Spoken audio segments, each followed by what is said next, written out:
ನಾಡಿನ ಜನತೆಗೆ ಸಂಕ್ರಾಂತಿಯ ಶುಭಾಶಯಗಳನ್ನ ಈ ಸಂದರ್ಭ ಕೋರ್ತಾ ಇದ್ದೇನೆ. ನಮ್ಗೆಲ್ಲ ಗೊತ್ತಿದೆ, ಮೊನ್ನೆ ದಿನ ಚಾಮರಾಜಪೇಟೆನಲ್ಲಿ ನಡೆದಿರ್ತಕ್ಕಂತ ಒಂದು ದುರ್ಘಟನೆ. ಯಾವ ಪುಣ್ಯ ಭೂಮಿಯ ಮೇಲೆ ನಾವು ಹಸುಗಳನ್ನ, ಗೋಮಾತೆಯನ್ನ ಪೂಜೆ ಮಾಡ್ತೀವೋ, ದೇವರ ಸಮಾನವಾಗಿ ನಾವು ಕಾಣ್ತೀವೋ, ತಾಯಿಯ ಸಮಾನವಾಗಿ ಕಾಣ್ತೀವೋ ಅಂತ ಗೋವಿನ ಪರಿಸ್ಥಿತಿ ಏನಾಗಿದೆ ಮೊನ್ನೆ ದಿನ ಅಂತೇಳಿ ರಾಜ್ಯದ ಜನ, ದೇಶದ ಜನ ಇದನ್ನು ಗಮನಿಸಿದ್ದಾರೆ. ಈ ಒಂದು ಸಂಕ್ರಾಂತಿಯ ಶುಭ ಸಂದರ್ಭದಲ್ಲಿ ನಾನು, ವಿರೋಧ ಪಕ್ಷದ ನಾಯಕರು, PC ಮೋಹನ್ ಅವರು, ರವಿಕುಮಾರ್ ಅವರು ಎಲ್ಲರೂ ಕೂಡ ಇಲ್ಲಿ ಭೇಟಿ ಮಾಡಿ ಏನು ಕರ್ಣ ಗೋಗಳನ್ನ ಸಾಕ್ತಾ ಇದ್ದಂತ ಕರ್ಣ ಆ ಕುಟುಂಬದ ಸದಸ್ಯರಿಗೆ ಧೈರ್ಯವನ್ನು ಹೇಳ್ತಕ್ಕಂಥ ಕೆಲಸ ಇವತ್ತು ಮಾಡಿದ್ದೇವೆ.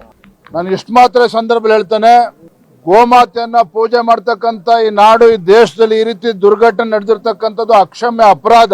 ಈ ಕಾಂಗ್ರೆಸ್ ಸರ್ಕಾರ ಬಂದಾಗಿನಿಂದ ಸಿದ್ದರಾಮಯ್ಯನವರು ಮುಖ್ಯಮಂತ್ರಿ ಆದ್ಮೇಲೆ ಗೋ ರಕ್ಷಣೆನೂ ಕೂಡ ಆಗ್ತಾ ಇಲ್ಲ.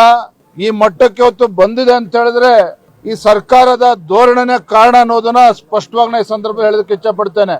ಇಷ್ಟು ಮಾತ್ರ ಹೇಳ್ತೇನೆ, ಮೊನ್ನೆ ಚಾಮರಾಜಪೇಟೆಯಲ್ಲಿ ನಡೆದಿರ್ತಕ್ಕಂಥ ಈ ಘಟನೆ ಖಂಡಿತ ಸಿದ್ದರಾಮಯ್ಯನವ್ರಿಗೂ ಒಳ್ಳೇದ್ ಮಾಡೋದಿಲ್ಲ, ಈ ಕಾಂಗ್ರೆಸ್ ಸರ್ಕಾರಕ್ಕೂ ಕೂಡ ಒಳ್ಳೇದ್ ಮಾಡೋದಿಲ್ಲ. ಅಷ್ಟು ಮಾತ್ರ ಸತ್ಯ. ಇವರ ಪಾಪದ ಕೂಡ ತುಂಬಿದೆ. ಇವರ ಪಾಪದ ಕೂಡ ತುಂಬಿದಾಗ್ಲೇನೆ ಈ ರೀತಿ ದುರ್ಘಟನೆ ಆಗೋದಕ್ಕೆ ಸಾಧ್ಯ.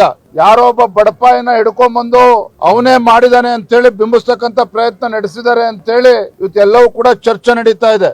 ಆದ್ರೆ ಇದೆಲ್ಲದನ್ನು ಕೂಡ ನಿಜವಾಗ್ಲೂ ಕೂಡ ನಾವು ಮೆಚ್ಕೋಬೇಕ. ಕರ್ಣನನ್ನ ಬಡ ಕುಟುಂಬದಲ್ಲಿ ಬಂದಿದ್ರು ಸಹ ಎಲ್ಲವನ್ನೂ ಕೂಡ ಧೈರ್ಯವಾಗಿ ಎದುರಿಸ್ತಾ ಇದ್ದಾನೆ. ಹಾಗಾಗಿ ಸಂದರ್ಭ ಬಂದು ಅವನು ಭೇಟಿ ಮಾಡಿ ಅವನು ಕೂಡ ಧೈರ್ಯ ತುಂಬಿ ಇವತ್ತು ಹಬ್ಬದ ದಿನ, ಇವತ್ತು ಸಂಕ್ರಾಂತಿಯ ದಿನ ಗೋ ಪೂಜೆನ ಮಾಡಬೇಕು ಅಂತೇಳಿ ಇವತ್ತು ಎಲ್ಲರೂ ಬಂದು ನಾವು ಗೋ ಪೂಜೆನ ಕೂಡ ನಾವು ಮಾಡಿದ್ದೇವೆ.